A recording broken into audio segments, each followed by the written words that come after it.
Legends. Now, I'm sure all of you heard the legend of Deltarune, and also you probably heard the legend of the Order of the Stone. But let me ask you this.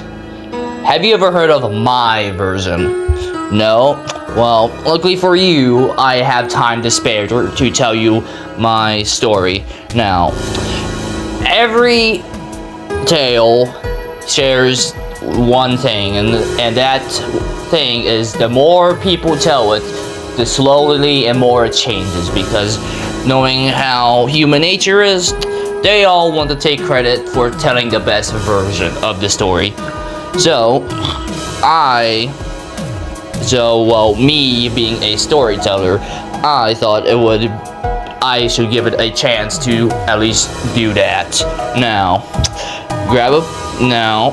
I'm gonna ask you to grab a drink, snack, or whatever you want, or nothing, your choice.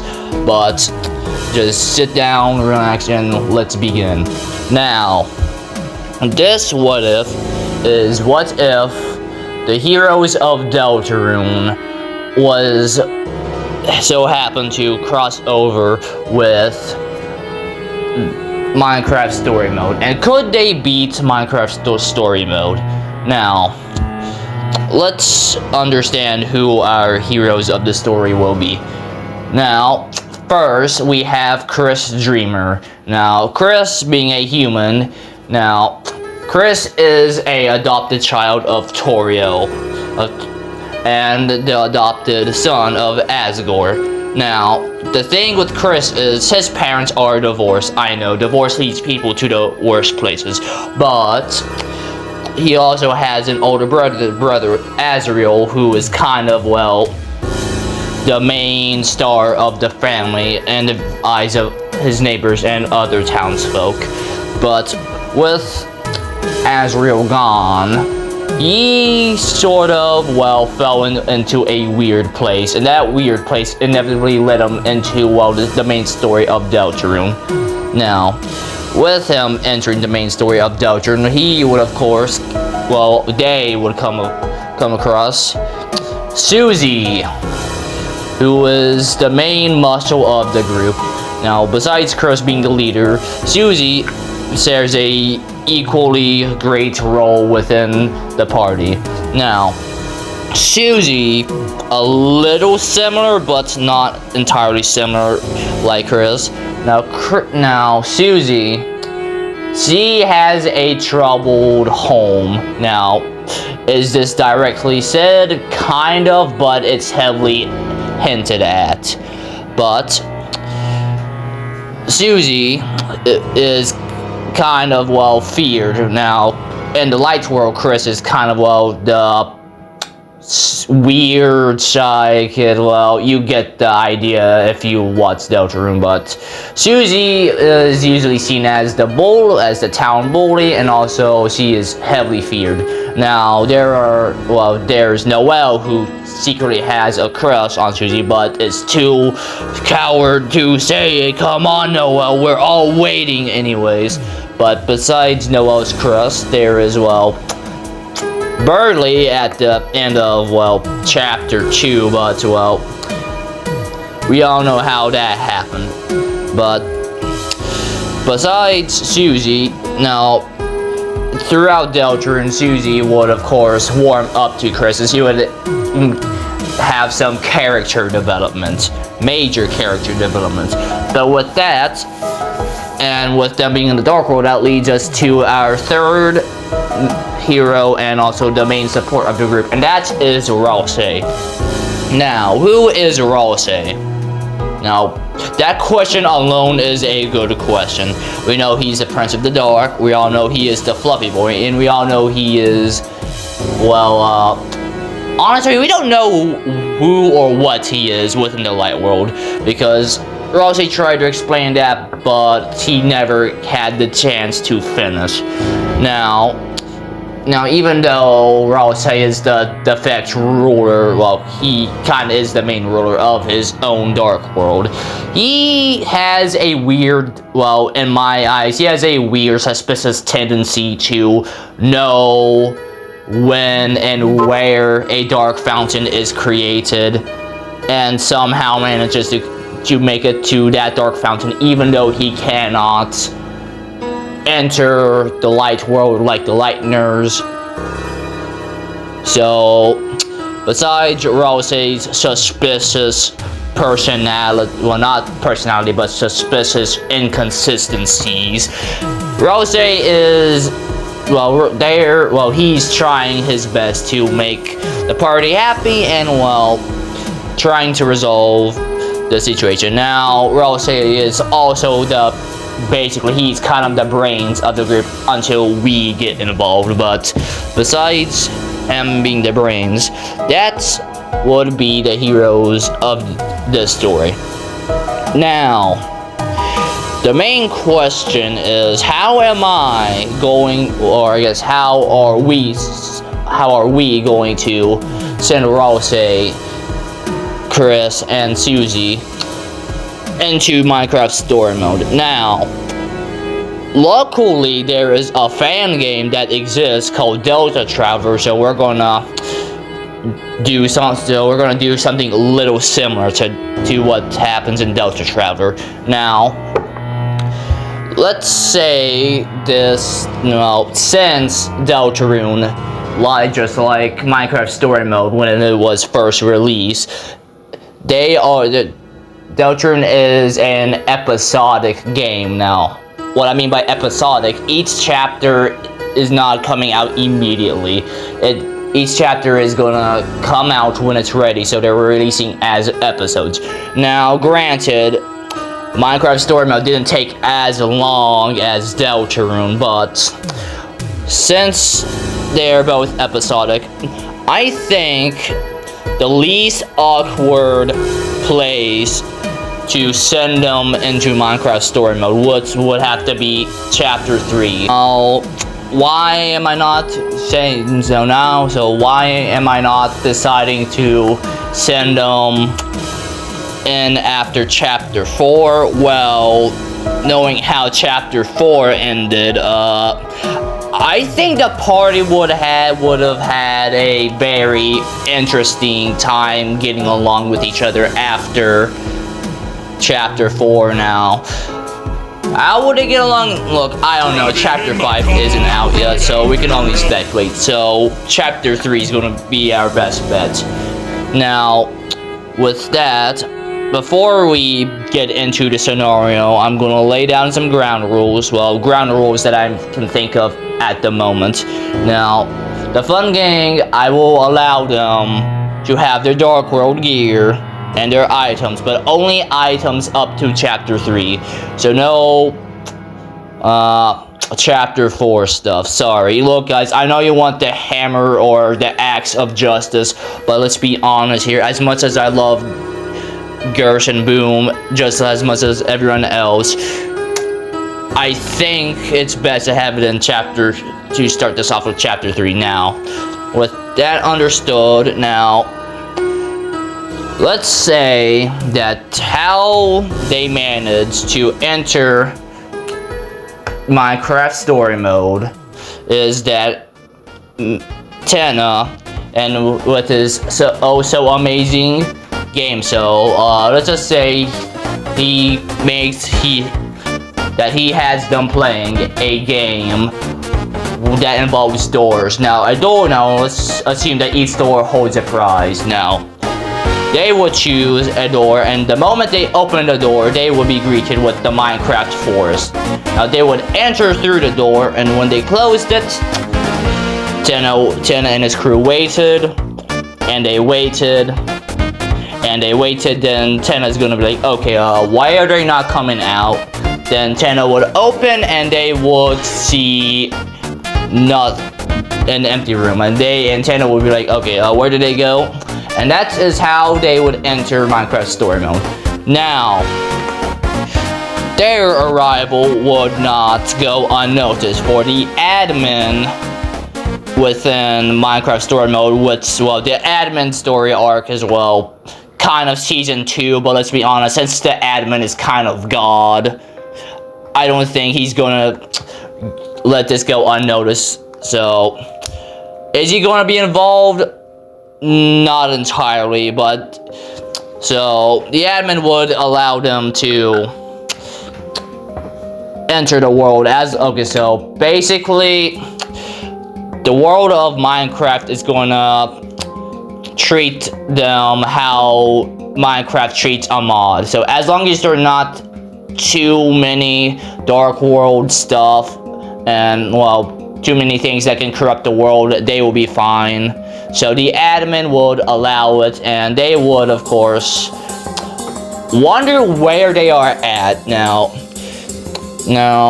Rose would turn around, but he would not see the door, and Susie and Chris would look around, so they would just assume, let's just wait for Tana to do his little ability or whatever he can do to summon us right back, and they waited for a good bit. Now, would they stay in the same place? No, knowing Susie, she would probably either go off on her own, as when they would, if Chris and Rossi decided to stay in the same place, so they would all travel across the forest. Now, they would of course notice the very distinct difference of the world of Minecraft, because well, knowing their own world, they would still assume that they are in the dark world.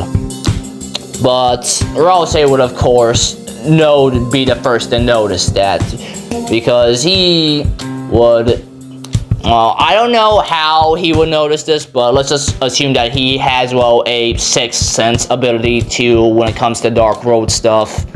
So Rose noticing that, he would be like, guys, I don't think we're in a dark world anymore, and I don't understand how I'm not, well, let's just say Chris's headband. Yeah, that's right, guys. Chris's headband theory is canon. Oh my god. Okay, jokes aside, so Chris and Susie would be like, wait, are you serious right now? Then they would be like, okay, so if we're not in a dark world, why are we not in Chris's house? So they would start freaking out. And not only just the fact that, well, they wouldn't be freaking out. Well, they would be sort of freaking out. But they would also worry, okay, what happened to Chris? So where is Chris's mother? And what would happen to her? Now, knowing, well, chapter 3's ending, let's just assume that well, this would create a race against time. Not only a race against the Roaring Night, but a race to get back to wherever they were before. So they would they would journey through the forest for a good while until nightfall happens. Now, in Minecraft, when night comes around, that is when mobs form. Now, when mobs form, mobs are monsters in Minecraft, for those who somehow do not know.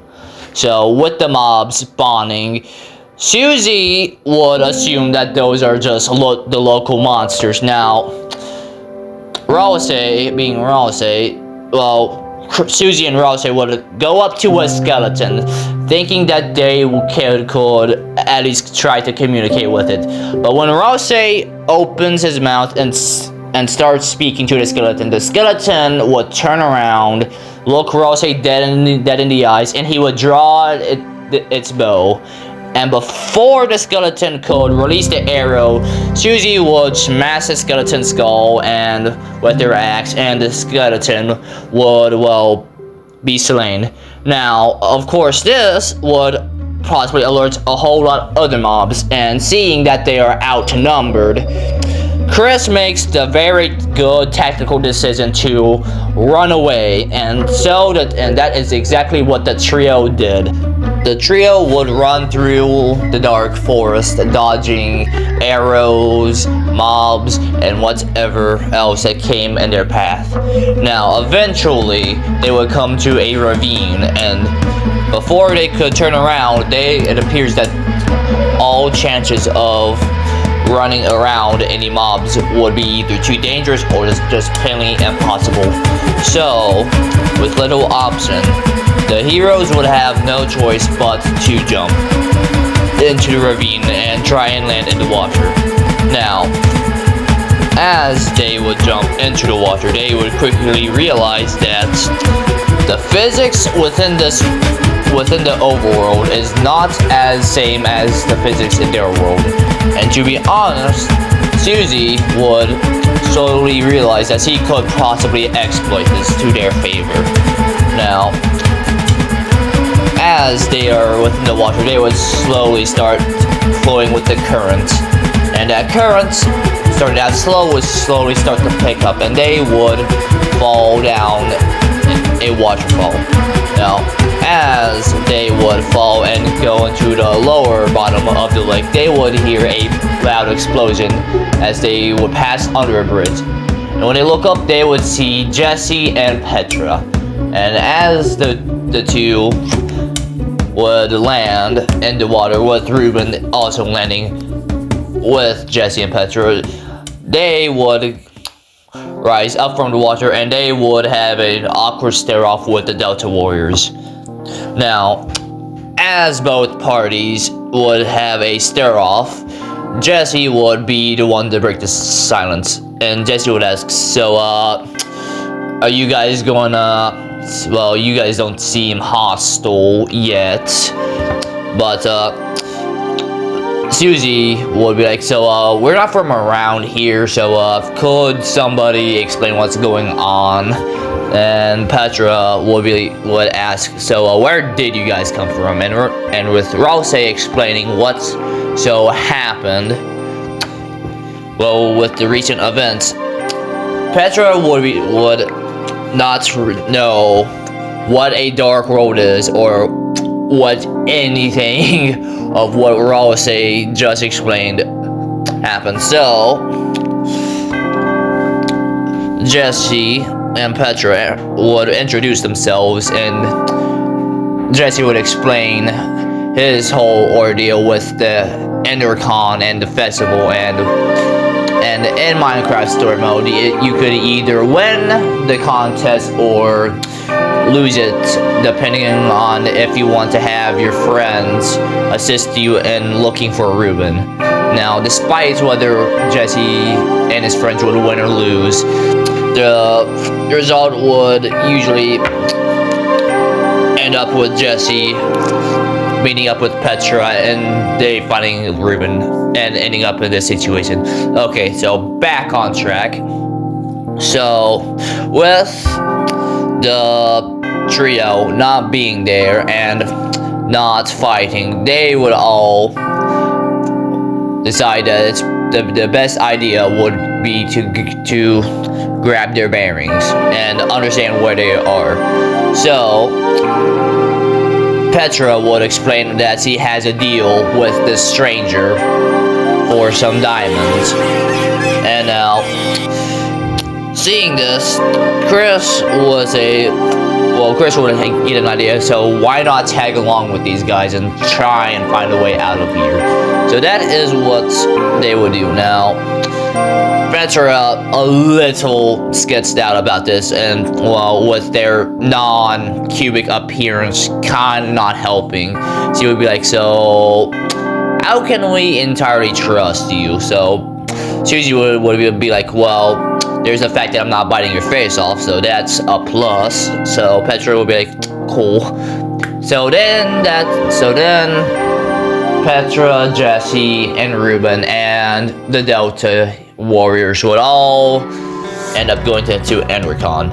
Now, when they would reach EnderCon, there would be a few skeptical looks, and well, the trio would of course have eyes all on them by common people and well, more notable people. But besides that, Petra would basically lay down what's going to happen. So Petra will be like, so here's the deal.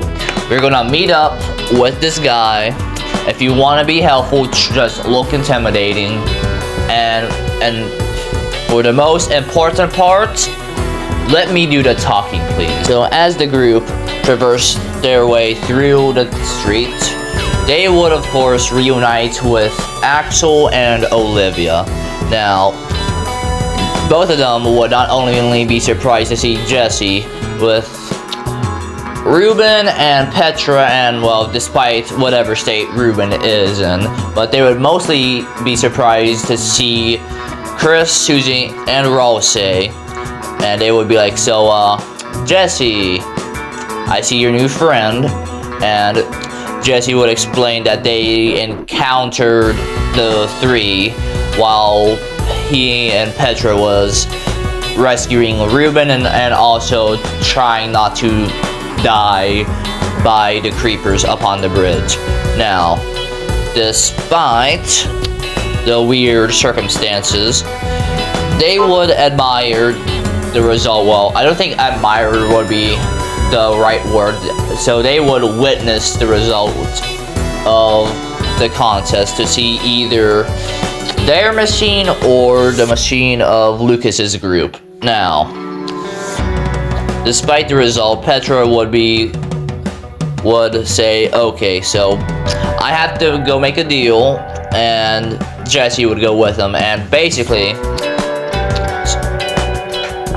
so here's what I would think would happen. I think the group would split for a little bit, so I would say Susie would go with Jesse and Petra, while Rose and Chris would go with Axel and Olivia to witness Endercon. Now, Jesse, Petra, Ruben, and Susie would go to the very non-suspicious alleyway to make a deal. Now, Petra, not seeing the person who she is making the deal with, so she would be like, okay, you two stay here just in case the guy comes back here, and she will make sure that she did not make a mistake of an alley. So as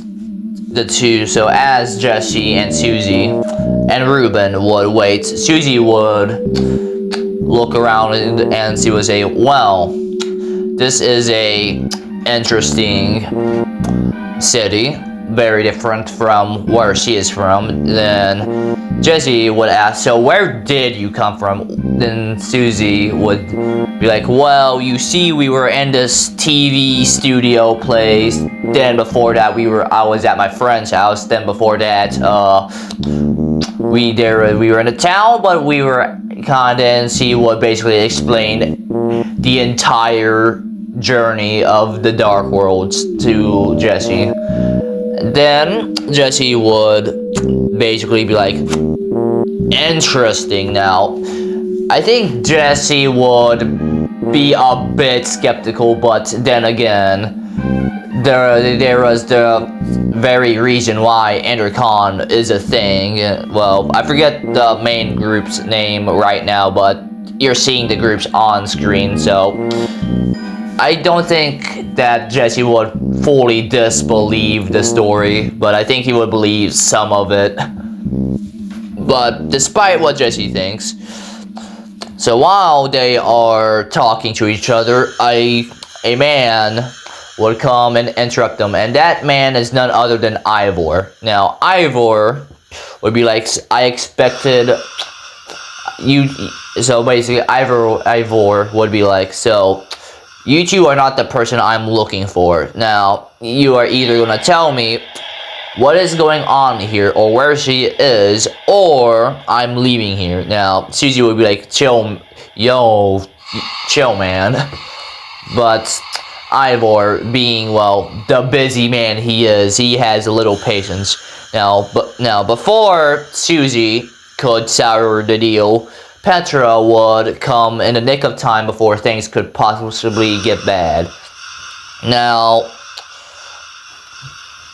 so Petra would be like, okay, so I got the Wither Skull. Now, do you have the diamonds? So they could complete the deal. Now, the deal would go the same with Ivor getting his Wither Skull, but when Petra would open the chest expecting diamonds, she would be like, wait a minute, this isn't a diamond, this is lapis lazuli. Now Susie would be like, well, it's a blue, it looks like a diamond to me, and Petra would be like, Susie, there's a difference between a diamond and lapis lazuli. So as Petra would say that, she would look back to see Ivor gone. So after the four, if you're counting Ruben, seeing that they gotten off, Petra and the others would give chase to try and find wherever Ivor is. Now, when they would enter Endercon, the three would split up, and I believe that Susie would also go alone and try to gain further ground. So Susie would make her way through the shops, and well, not really, well, yes, she would make it past the vendors and the crowd while she is getting odd looks around. So, but besides, she would try and find wherever Ivor is. Now, eventually, Susie would bump into Chris and Ralsei.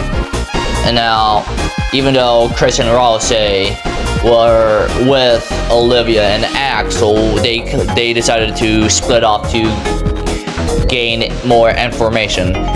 So, Susie would tell them about how she was scammed out of diamonds, even though the diamonds was mainly for Petra, but let's be honest here. I don't think one diamond was fully worth for a single Wither Skull. So, besides the Minecraft market logic, Chris Ralsei would tag along with Susie and to trying to find the very suspicious scammer that is Ivor. Now, they would of course ask vendors, confront suspicious looking people who look similar to Ivor, but inevitably they would not find him yet. So eventually, after some time, the trio would reunite with the whole group, with Axel and Petra and Jesse and Olivia and Ruben. Now, with all of them failing to purely find Ivor, they would capture a glimpse of Ivor heading into the main hall. But the problem is, they don't have tickets to enter. Now, Susie making the big idea, so how about we just use brute force to get in? But Jesse would turn down this idea because it would cause more trouble than it's worth. So, they decided they need a distraction. Now, the bouncer, or the security guard, within this point, now, he has a fear of chickens. Now, why is he scared of chickens? I don't know. But, so they need to find a way to get him out, so they would, of course, use his own fear against them. So, luckily, they are standing nearby a chicken machine. Now, I want to assume that because of the earlier chase within the forest with the mobs, I want to assume that would, of course, build up enough TP to allow Susie to use her Rude Buster. So that is exactly what would happen. So Susie would of course use her almighty power of her axe, and she would swing and she would cast her Rude Buster upon the glass that is containing the chickens. Now, this of course would cause complete chaos. Well, chaos within that area, because all of the chickens would spread out, and the guy who was using the machine would be like, hey, you broke my machine, pay for that, or whatever he was saying, but something along that lines. But that would cause enough chaos to allow our heroes to slip into the hall while the security guard is crapping his pants over some chickens. I do not know why he is scared of chickens, but I think it's for a comedic sketch. So, they would make their way into the hall. So, as our heroes politely not trespass onto the property without tickets, they would enter. Now, Rouse would be amazed about the architecture, while Chris while he's being the silent hero that he is. Now, thanks to Rouse and his perceptiveness, he would spot an open door. Now, this door would lead into the basement, so the group would decide how they would enter and, well, how they would confront Ivor. Now, Chris, Rouse, and Jesse would, well, they would agree that they would politely ask for what is theirs while they would enter into the basement. But Susie and Axel would be like, well, since this guy basically scammed us, I think it's right for us to take what's ours. While Jesse and Rouse would protest against this, they would of course counter Jesse's explanation with, well, if he stole from us, I think we're morally in the right to do the same. But Petra would intervene and say, well, if we would do that, then that would prove that we are no better than him. So with that out of the way, the heroes would of course explore the basement. Now, with everyone scattered throughout their respective areas within the basement, Rouse would be inspecting the potions. Now, he would realize that the the magical abilities within the potions are very foreign compared to the magic within the Dark World. Now, Susie and Axel would be like, you know what, scammer gets scammed, we're gonna take this potion. And now, Rouse would see Susie and Axel taking the fancy potion, and he would be like, whoa, guys, I don't think touching that is a great idea. And they would be like, well, you see, we're going to do it, and we're currently doing it, and we did it. And Axel would, of course, pocket the fancy potion. Now, this would be not the best choice for those who know what would happen. You would obviously know why this is a bad choice. Now, with Axel pocketing the fancy potion, they would also remember that every good thief always covers their tracks. So the two would grab a random potion and put it exactly where the fancy potion was. Now, doing this would reveal a lever. Now, Chris, just wanting to get this over with, Chris would of course be curious about this lever, and he would pull it.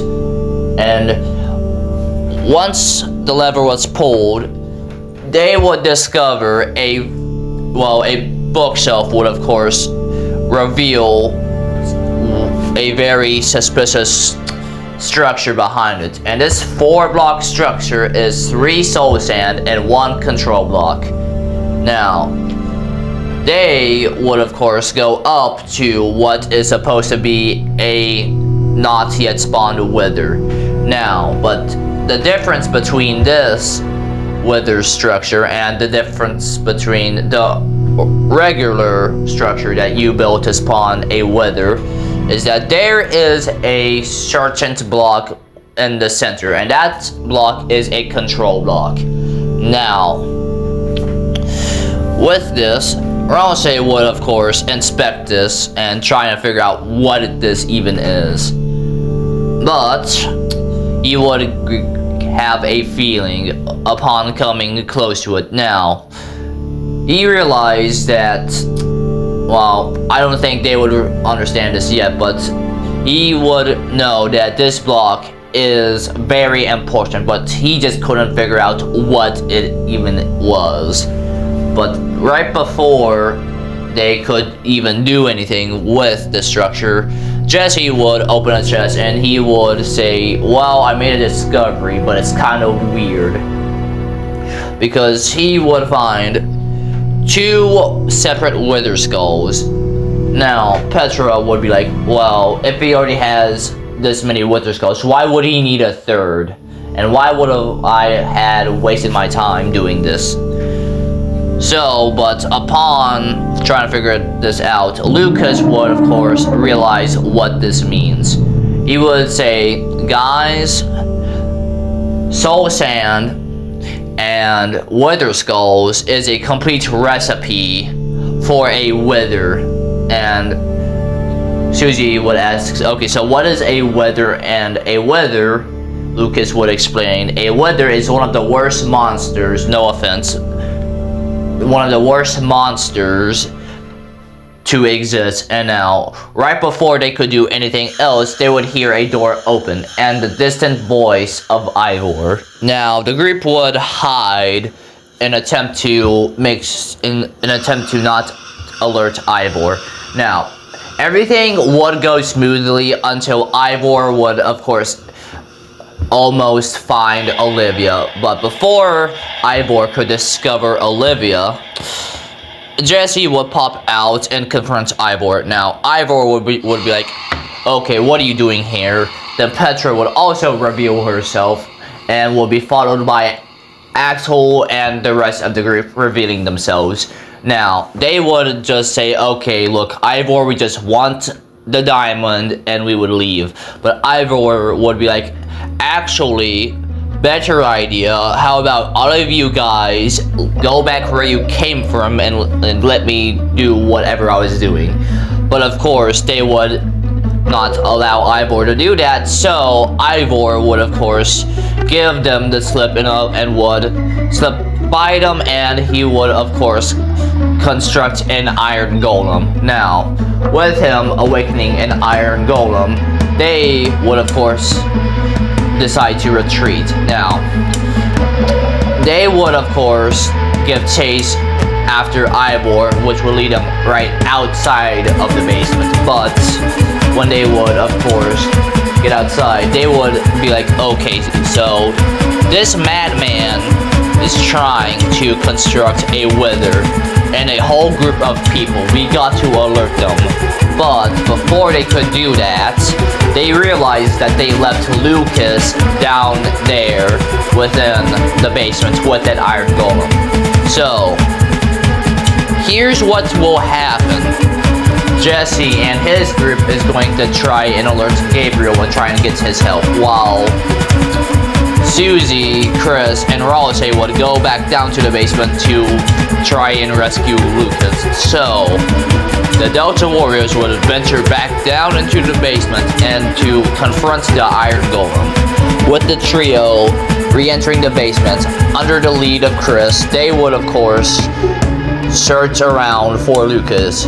But they would, of course, get alert by Lucas, who was hiding within a double chest. But so they come up with a plan. So they are going to get Lucas out of there by distracting the golem while Lucas would make a run for it. But Lucas being against this decision, they would, of course, reassure Lucas that they have been in these situations before. So despite Lucas and his protests, they would, of course, force Lucas to go along with this plan. So, Susie being the first to attract the golem's attention, they would, of course, enter a battle with the Iron Golem, while Lucas would run out of the basement. So, here's the thing. Now, comparing the Iron Golem to the combined strength of the Delta Warriors. Okay, so with the Iron Golem first. So knowing that this game came out in 2015. Okay, so here's the deal, right? The Iron Golem is one of, if not the strongest mobs within Minecraft at this time. At this time, currently, it would be the Warden, but, the Warden doesn't exist yet.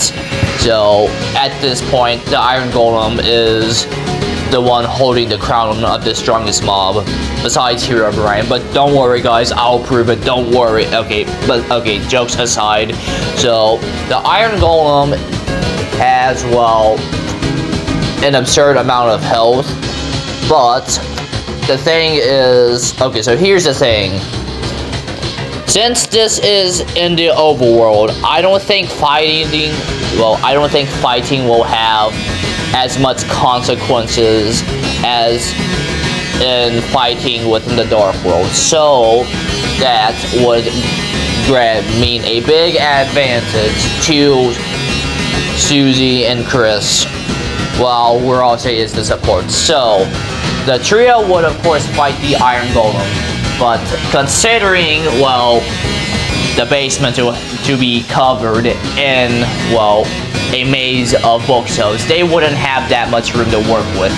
But thanks to Chris's big brain tactician, thanks to us, the soul, they would of course decide to use the area to their advantage just by trying to make the bottles collide onto the Iron Golem. Now, this is a double-edged strategy because we don't know the exact effects of each potion. Some of the potions could be potions of strength, and some of them could be potions of harming. But knowing Ivor, it could be a both situation. So Suzy would be, of course, the main damage dealer, while Ralsei, who I would assume would try to figure out which potion would be helpful and what's not, while Chris would help both Suzy and Ralsei while they could. But inevitably, they would, of course, figure out the potion. They would, of course, find a potion of weakening, and they would throw that onto the golem while Suzy deals the final blow, which would destroy the Iron Golem. And they would, of course, be given some iron ingots. Now, after rescuing Lucas and destroying part of the underground library, they would make their way out of the basement to see how well they were trying to get Gabriel, which would, of course, would go as of expected within the main story. But with Jesse with Gabriel not fully convinced with Jesse's explanation, a stranger within the crowd would raise his hand and would say, "So you're telling me, and you really believe that with enough hard work a person could be great?" And Gabriel would be like, yes. But this stranger within the crowd would, of course, to be Ivor himself. And with this, Ivor would push his way through to the front of the crowd to confront Gabriel. Now, Gabriel, seeing Ivor, he would be like, "Oh, so this is the guy they were trying to warn me about. I wish I could say I am surprised, but I'm really not." But Ivor explains that all of this is kind of a part of his own self-vendetta against Gabriel. But he doesn't fully explain why yet, but this is heavily hinted at. But with this, Ivor would explain, "Well, since you're a hero, how about I expose you by revealing my monster?" While Ivor would pull a lever to reveal his wither structure, well, his incomplete wither, while Gabriel stands there and watch. Very heroic, by the way. So with Ivor completing the wither would come alive. Now, as Gabriel would attempt to defeat it, he realizes that Ivor would eventually lose control. Now, as Ivor would attempt to make the wither obey it, he realizes that it's not really obeying him, so he decides to throw a potion at it. Now, this potion was supposed to destroy the wither while the wither is transforming into the wither storm. But when he throws that potion, the potion wasn't the same potion that he threw or that he created. because the potion that he did create for this was stolen by Axel and Susie. Now, upon the heroes discovering this, they realize, Axel, you have the potion, throw it. And Ivory would be like, you thieves, you ruined it all.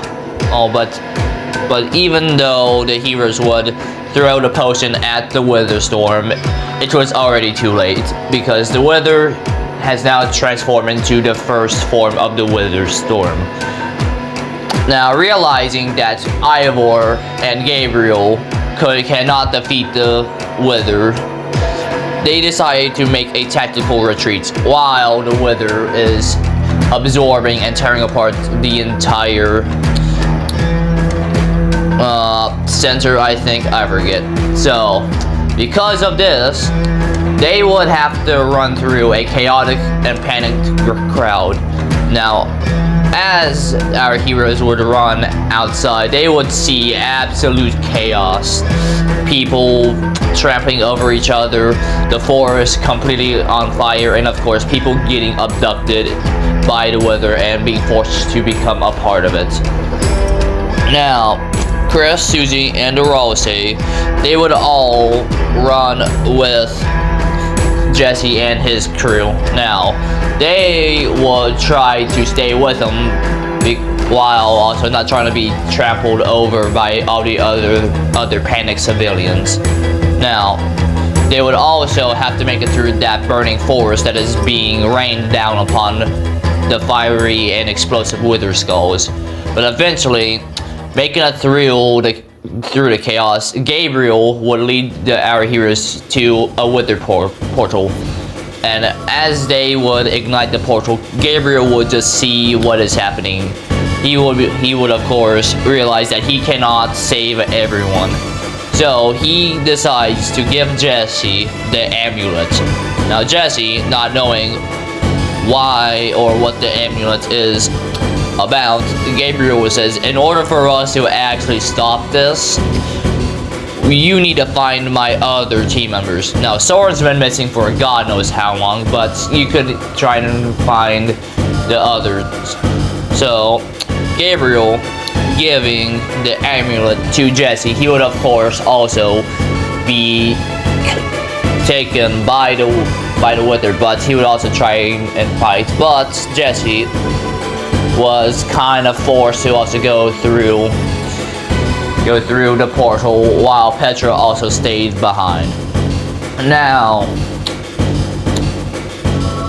so what would the Fun Gang do now? The Fun Gang would try and rescue Gabriel and also try and get Petra to go along, but they would also be forced to retreat into the portal because the Wither Storm and its tentacles, or whatever they would slowly start tearing the portal room completely apart, so they didn't really have a choice to whether they wanted to stay or not, so they all went into the Nether portal.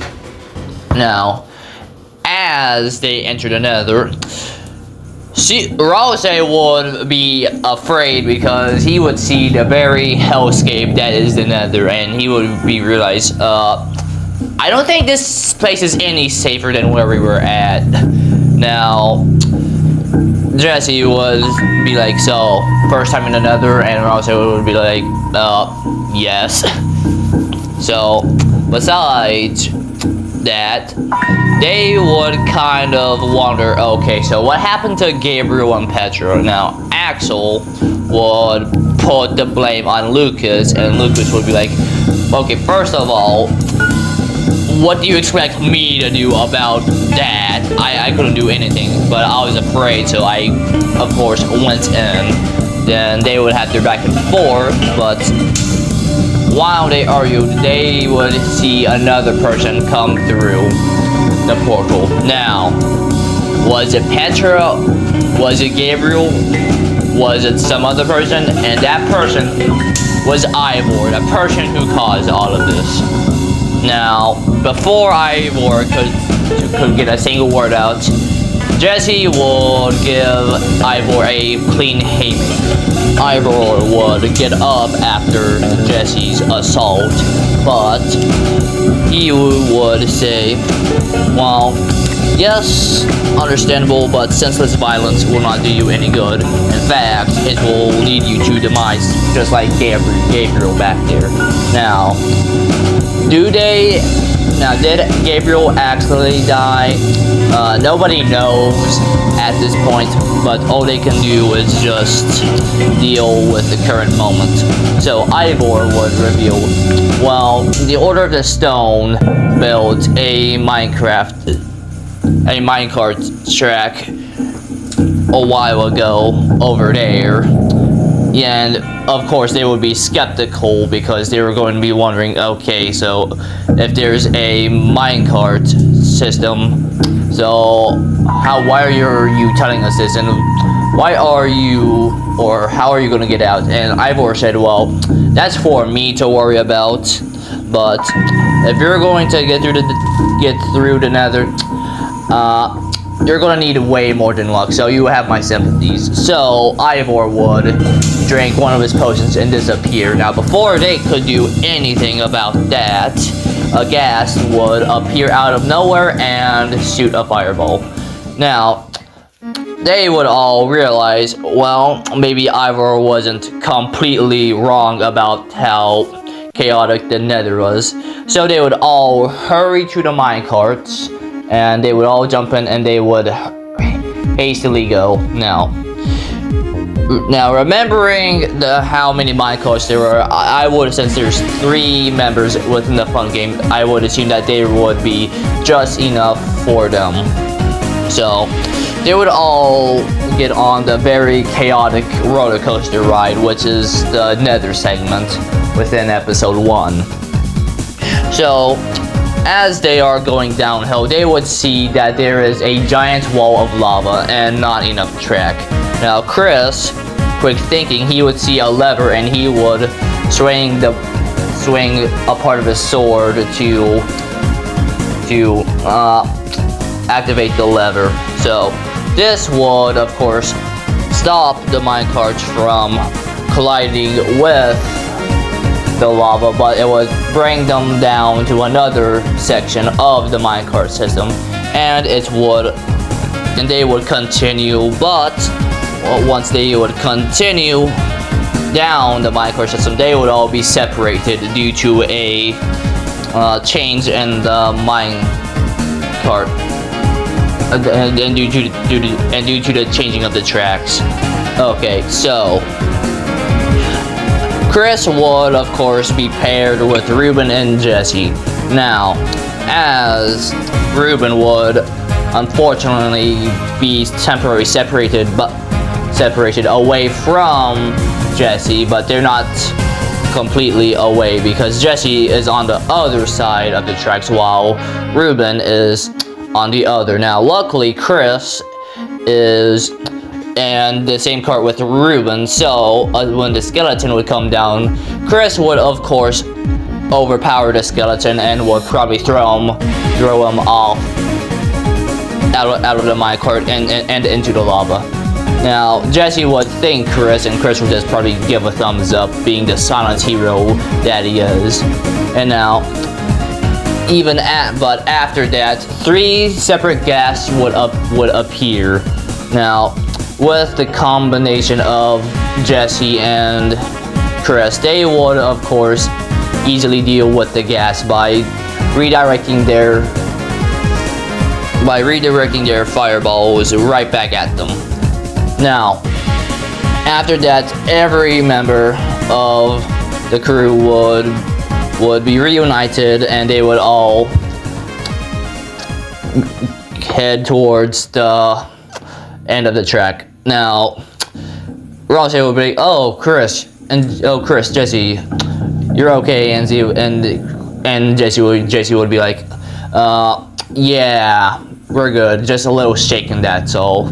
So is everyone else good? And everyone would give their well, we're alive, and that's good enough. So after their survival responses, they would, of course, reach the end of the track and reach to a new nether portal. Now, they would all gather around the portal. Now, they don't know what is on the other side, so they could only assume what could be waiting for them. Now, Axel would attempt to be the first to go through, but knowing Axel, he would just be stalling. So Susie would be like, okay, go Ralsei, and Susie would throw Ralsei into the portal. Now, of course, Chris and Susie would also follow towards them, and they would be in a waterfall. Now, not the exact image that they were expecting, but at least it's not right in front of the Wither Storm. But right before they could go back to the portal, Chris almost gets jumped by a zombie, but thanks to Susie, the zombie wouldn't cause too much harm. So after dealing with the zombie and getting a bearing of their surroundings, they would signal the others to come through.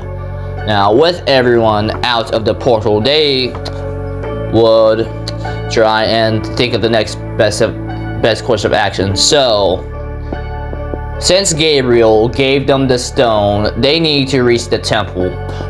But since it's nighttime, they think the best course of action would be to wait till day. But they cannot just simply camp out into the forest, because remembering the very earlier encounter in the dark forest, they need some shelter. So, usually you would be given two options. You could either build a tree house or you could build a dirty hut. Now, I think Susie would be in favor of the dirt hut, while Ralsei would be in favor of the treehouse, but I think it would come down to Chris and Jesse to be a tiebreaker. Now, I think the safest option would be the treehouse, so because, well, unlike a dirt hut, a creeper can just walk up to it, blow up the wall, and they would be surrounded, and I don't think everyone wants to deal with close quarter combat, so I think a treehouse would be the best option. Now, since everyone is... Now, they would, of course, build the treehouse, and they would all camp out and try and wait till morning. Now, even though the temporary pause within the storm, they are going to, of course, reflect on everything just happened. Now, Susie would comment about, well, this world is, well, very interesting, and Olivia would be like, so, even though you guys are not hostile and, well, you are, well, not bad people from the way you act and by the look of you, so why don't you tell us where you came? Well, how about you tell us a bit of your story? So, because of that, so after Olivia asked that, so Ralsei, Chris, and Susie would give 3 separate versions of their whole story. Now, Susie would, of course, give a over-exaggerated version of all the chapters up till their arrival in the overworld. Ralsei would give a very detailed version of everything that happened from their adventure within the Card Kingdom, their adventure within the Cyberworld, and of course their adventure throughout the TV world. Chris would just give a very simplistic version, I would assume that he would give. Now, after their story, Lucas would be like, wow, you guys are definitely not from around here. And also, so Axel would also ask, so, like, are you guys some sort of, like, kind of heroes? And they would be like, well, Ralsei would be like, well, we're, like, sort of prophesized heroes, while Ralsei is somewhat would also give his summary of the legend, even though we both know that Ralsei knows way more than what he's letting on. But Olivia would point out a another question. So, since Rouse had explained his detailed version of their story, so Olivia would ask, so since you are a darkener, was I believe what you call, so how are you not, well, reverted back to what you were? Now Rouse would be like, well, I don't know. So Rouse would theorize that the overworld might be some kind of a borderline world that's in between the dark and the light. But Rouse would also say, well, that's just a theory, but so I don't really know. So because of that, I think that their story would somewhat prevent the tension between Axel and Lucas, but there will still be some tension, but I don't think Lucas would walk out. So after that, they would have all, of course, spend the night within the treehouse. After a very tense and long night, our heroes would eventually get back on their feet and move towards the temple. Now, after what I would assume would be a decent journey, they finally would see the site of the temple. Now, by the looks of the temple have definitely seen far better days, but it still holds the image and its benevolence upon its site. Now, our heroes would venture in, and Rouse would be observing everything and trying to take everything in. Now, even though the Delta Warriors are helping our heroes, they still need to find a way back to either the TV world or back to one of the worlds that they came from.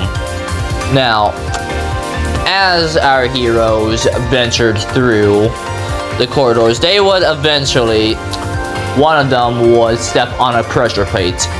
Now, upon stepping on the pressure plates, they would set off the security system within the entrance to the temple, and the dispensers would open fire by shooting arrows. Now, when this happens, our heroes would rush through the arrows. Now, Susie would be in the back of the group, while Chris would use his shield to deflect the arrows while he runs, and Rouse would, well, he would make it out.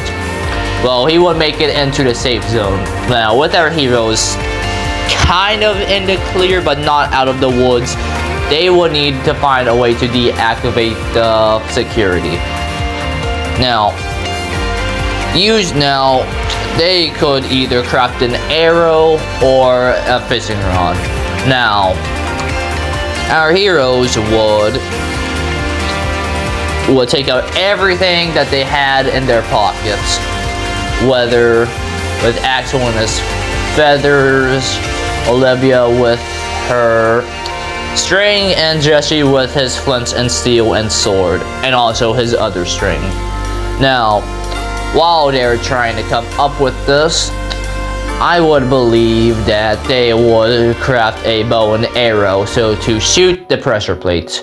Because, yes, even though this is a game and realism isn't really in the main clear and, well, concern, I would like to assume that if they did choose a fishing rod, one of the arrows would probably catch the string and cut it, and, well, it would miss. But even if you choose the arrow, it's scripted to deactivate it. But regardless whether you craft a bow and arrow or a fishing rod, they both work. So regardless what they choose, they will make it out. Now, with the security and the traps deactivated, they would make it into the enchanting room. Now, while they would look at everything, Jesse would find their enchanting table, and he would read the book on the table. These 5 heroes, these 5 friends, they went on, okay, so I forget how it exactly went, but it went on something like, these 5 heroes, these 5 friends, they would go on an adventure to ensure peace would fall throughout the land and world. But there was a discrepancy in this book, because originally the legend spoke of 4 heroes and not 5. Now because of this, they would discover that Ivor, the guy who caused all of this, was in fact a member of the Order of the Stone. Now, with this discovery, they would realize that the Order technically lied to the whole world. And this only raises way more questions. So if Ivor was a member of the Order of the Stone, why was he written out of the story? And why would he cause all of this? Because, well, as you know, there is some truth behind every legend. Interesting. But besides that, they would theorize, they would make it up into another section of the temple, and they would see a giant map and a shrine. Now, this is where the amulet led them to. So, they would see that the amulet would probably most likely would need to go up on the pedestal.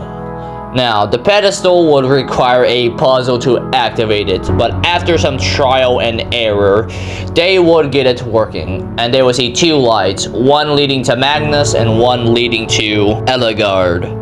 But regardless what they would choose, they would need to figure out where they are. But even though the amulet is telling them where it is, they don't really know if they're underground in another dimension or wherever.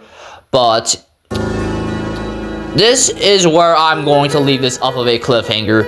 Yes, Chris, Rose, and Suji would also get a voice of an opinion, but that is where I will leave that to episode 2. Now, with me leaving this in the overworld, let's take a trip back to TV world. Now, Lancer would probably be turned to stone by this point because, well, he can't be in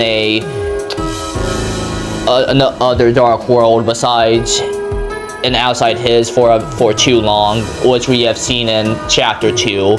Now, Tenna had a job. Now, Tenna's job was to keep the Lightners within his grasp until the night was finished. Now, the night would most likely, well, without the Lightners, the Knight would probably snatch Toriel by this point, but the Knight would eventually get in contact with